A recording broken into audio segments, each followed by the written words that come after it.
Salam dostlar.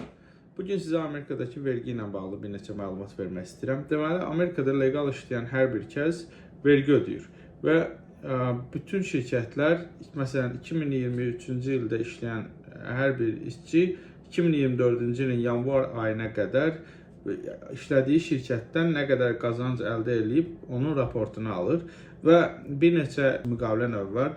1099 və ya W2, W2 deyirlər və ya fərqli 1099-un da çox çeşidləri var. NEC var, MISC var, K var və ya W2-nun da bir neçə fərqli növləri var.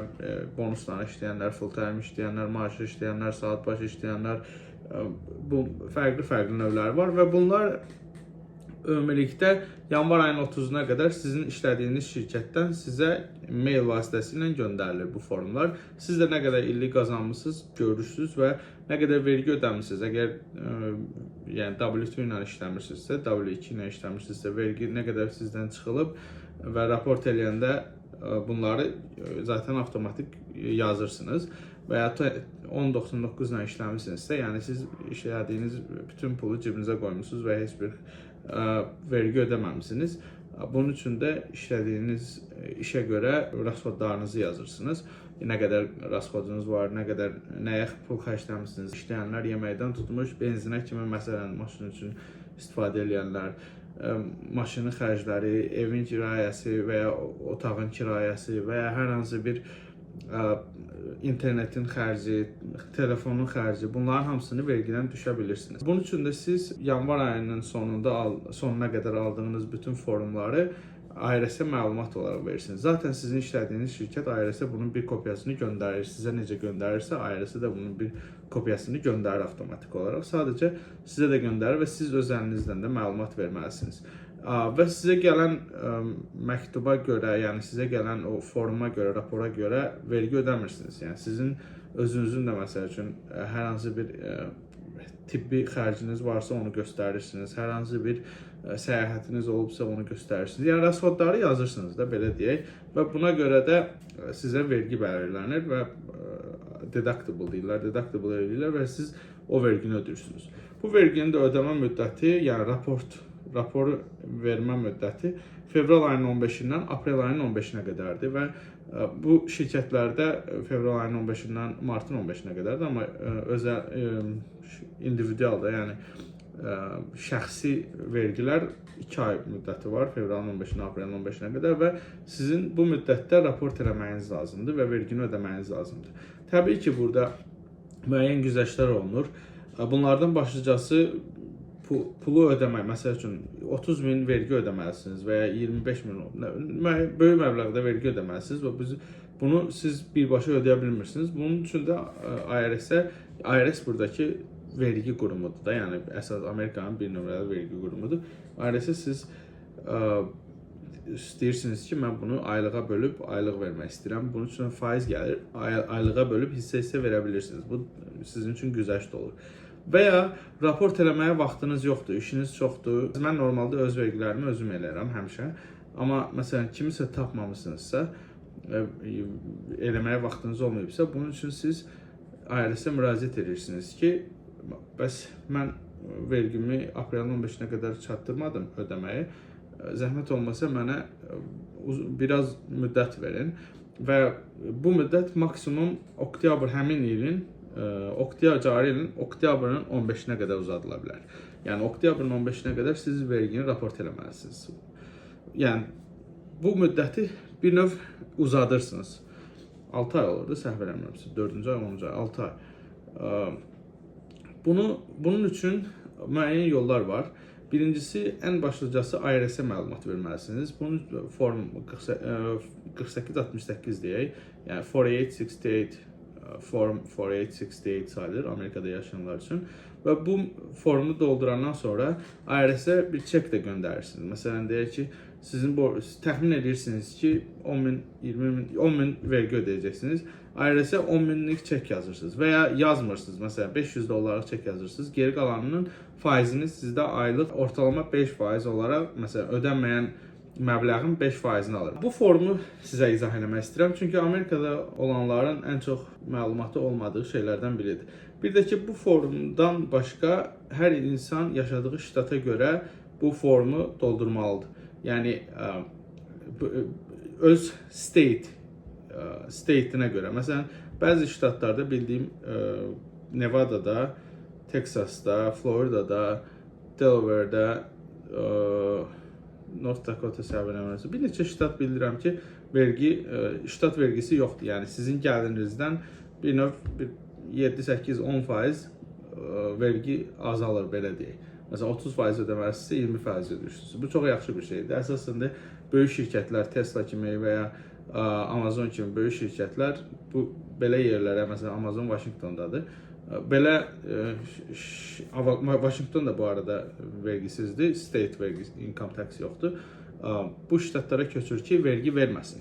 Ya da siz də Amerikaya yeni gəlmisinizsə və şirkət açmaq istəyirsinizsə, bu şirkətlərdə açıb fəaliyyətinizə başlaya bilirsiniz.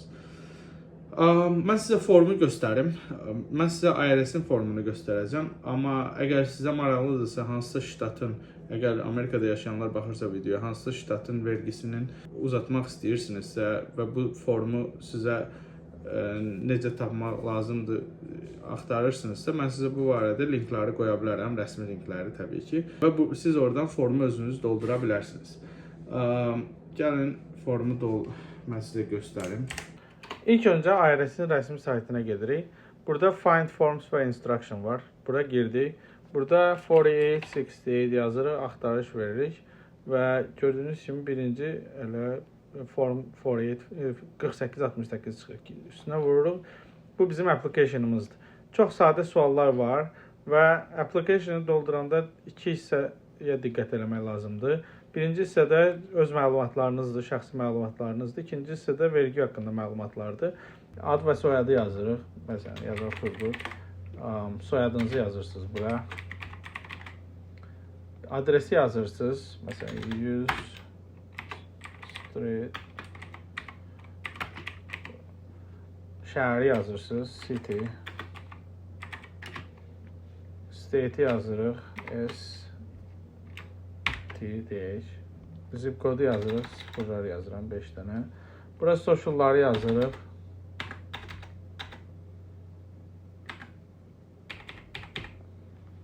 Yazdıq. Burada əgər evlisinizsə, yoldaşınızın socialını yazırsınız. Subaysızsa lazım deyil.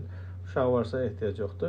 Bura estimated 2023-cü ildə təxmini nə qədər qazanmışsınız və nə qədər vergi ödəyəcəksiniz düşünürsünüz. Məsələn, deyək ki, 30.000 vergi ödəyəcəksiniz. Yazır 30.000.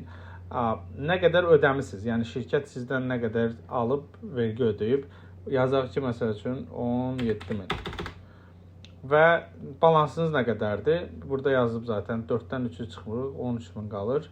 13.000 borcunuz var deyək vergiyə və bu gün nə qədər ödəyirsiniz? Deyək ki, $1000 ödəyirik və ya 0 yaza bilərik, ödəmirik yaza bilərik. Mən $1000 yazıram ki, dediyim kimi bunu yazaq, çek göndərmək məsləhətdir ki, siz əmin olasınız ki, sizin çekiniz və ya bu formunuz IRS-ə çatıb. Ondan sonra check here, əgər Amerikadan xaricdə yaşayırsınızsa, Amerikan vətəndaşı və ya qrin kartçıda burada quş qoyuruq və ya yaşamırsınızsa ehtiyac yoxdur. Bu formu da bu 9-cu bölümdə açıqlama bölümündə yazacağım nədir deyə. Ondan sonra göndərirsiniz IRS-ə. IRS-ə də göndərmək üçün ilk öncə çekinizi yazırsınız. Dediyim kimi, əgər siz pul göndərirsinizsə, şəxsi çek və ya money order ola bilər. Orada alıcıya, yəni ödəniş alıcısına United States Treasury, yəni Amerikan xəzinəsi yazıb göndərirsiniz və ya göndərməyə də bilərsiniz. Yəni pul göndərməyə məcbur deyil, sadəcə faiz gələcək ödəmədiyiniz məbləğə görə. Burada da hansı ştatda yaşayırsınızsa, oranın həmin o bölgə IRS-nə göndərirsiniz. Məsələn, bu ştatlarda yaşayırsınızsa, bu adresə göndərirsiniz. Burada 2 dənə adres var, görürsünüz. Birincisi, əgər çek göndərirsinizsə, yəni ödəniş eləyirsinizsə, birinci bölümdəki adresi göndərirsiniz. İkincisi, əgər ödəniş eləmirsinizsə, buradakına göndərirsiniz. Yəni buradakı bölgə ailəsinə göndərirsiniz. Eyni cümlədən digər ştatlara hər bölgəyə görə ayrılıb. Və adresi də zaten burada var. Məsləhət olar ki, ən azından minimum məbləğ kimi bir çek qoyasınız, $100, $200 ki, biləsiniz ki, bu məktub gedib çatdı və ödəniş sizin hesabınızdan çıxdı. Bu, yəni təsdiq olur ki, siz pulunu ödəmisiniz. Yaşadığınız ştata görə də hər ştata görə fərqlidir. Hər ştatın öz vergi qaydası var. Amma məsələn, kimizə hansısa ştatla bağlı sualı varsa, mən o ştatın formunu tapıb linkləri aşağıda şərhlər bölümündən paylaşa bilərəm. Baxıb oradan doldurub göndərə bilərsiniz. Çox rahat suallardır, yəni. Ad, soyaddır, məbləğdir. Bunlar zaten biləcəyiniz şeylərdir. Bunu səhv də yazsanız o qədər böyük problem yoxdur. Çünki zaten siz bunu oktyabr ayına kimi raport eləyəcəksiniz. Üzr istəyirəm. Bunu da dediyim kimi öyrənib sizə deyəcəm. Bu qədər. Videonu izlədiyiniz üçün çox təşəkkür edirəm. Bu kimi videoların davamlı gəlməyini istəyirsinizsə kanala abunə olmağı və videonu bəyənməyi unutmayın. Sizdən heç bir ödəniş tələb eləməyən bir şeydir videonu bəyənmək və kanala abunə olmaq. Və əgər sualınız varsa rəylərə yazın. Videoları çəkmək üçün yeni bir kamera da almışam. Bu kamera yox, təbii ki, maşındadır. Və maksimum dərəcədə sizin üçün video çəkməyə çalışıram. Sizin üçün maraqlı məlumatlar gələcək çox yaxında. Hər hansı bir sualınız varsa rəylərə yazın. Bunu cavablamağa çalışacağım. Bütün rəyləri oxuyuram. Çox sağ olun, özünüzə yaxşı baxın.